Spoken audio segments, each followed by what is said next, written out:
1050. News Talk 820 AM, 96.7 FM, WBAP. Here's a time saver, because on a big, big day of presidential news, U.S. Senate candidate Glenn Addison with us, and we can skip right past that whom do you prefer, because in a forum in Richland Hills he said it and still saying it.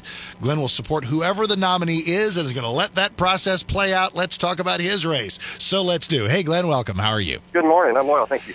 Let's dive in. I asked you what's the first thing you want to talk about, and you wanted to define some terms and wanted to sort of separate yourself out by defining what you consider to be true conservatism. So tell me. Absolutely, Mark. In fact, if you had a chance to watch the debate last Thursday night in Austin, you'll notice that I set myself apart on several issues that basically get back to the book, as I call it, the U.S. Constitution. I know, Mark, a lot of your listeners are Christian folks, and probably when Christian folks walk into the church, they're wanting to look and see that people have Bibles, and they especially want to see that the preacher has a Bible and the Sunday school teacher has a Bible. And if they don't, my advice is walk out, because if they don't have the book, there's some concerns there. And my concern is that I use that analogy because the leadership of our country, Republicans and Democrats, have gotten away from the book, and the book is the U.S. Constitution. All right, let me have, in the interest of time, some specifics in which you think that you cleave to this more closely than your competition. Absolutely, absolutely. You may have heard me say Thursday night that there are 3 agencies that I mentioned and 8 departments that I would abolish because they are not in the book. In Article 1, Section 8, for example, you don't find the word environment or energy or education, among other things, housing, urban development.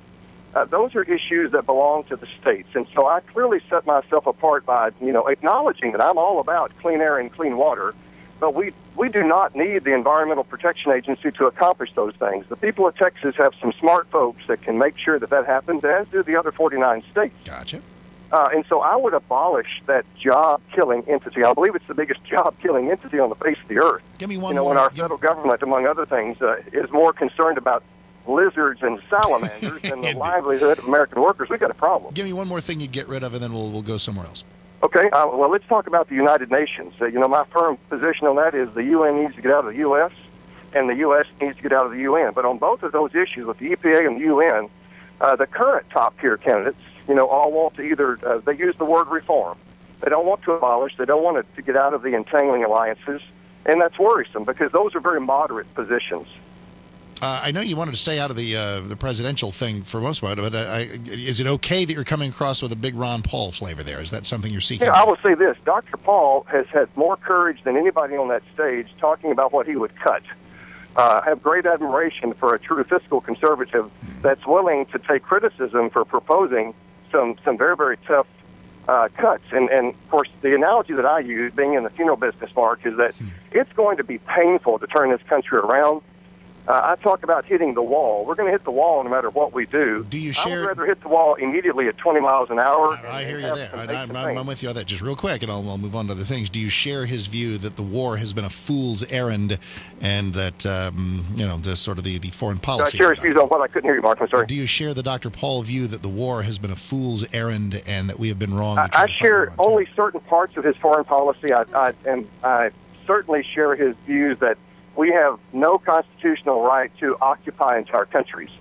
I do not share his views on some of the language in which he has described the Iranian leadership. Okay, gotcha. Just as you heard me say last Thursday night with regard to China, now there's no doubt in my mind that the leaders of Iran are evil tyrants. Gotcha, very good. We literally have 60 seconds, which means I'll have you back on again very, very soon. Though I was looking for other ways in which you're different. You've pledged to one term. You'll be in for 6 years and out. That's still your pledge?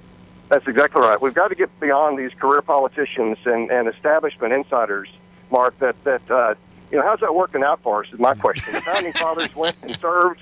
Yep. They went and served, and they came back to their day job. Nobody has their hooks in Glenn Addison. Then in a big and crowded field, it's Glenn Addison, 2 N's in Glenn, GlennAddison.com. Give me one other thing to distance yourself from a big field. You're on a debate stage with them, and there'll be more. Give us something else that you'd say that makes you different. Well, obviously, it's the fact that we've got to get back to the Constitution, abolish these out-of-control and constitutional agencies and departments, and specifics about that are on my website. We've got to get beyond this compromise and surrender, Mark, and that's what That's what's happening too much with these folks that go to Washington and want to stay there for decades. Glenn And Addison. I'm sick of it. 2 N's in Glenn, GlennAddison.com. We will talk again, sir. Thank you so much. I appreciate the flexibility today and appreciate you, and good health and good luck. Mark. Talk to you soon. All righty, there we go. All right, wow, what a show. Woohoo, Perry out. What does that do? Debate tonight, 7 o'clock CNN. Join me on Twitter, @Mark Davis. Producer Susan Cloud, thanks you. So does technical wizard Sean Chastain. God bless our country and our troops, and God bless you, Governor Perry. Job well done. Back tomorrow.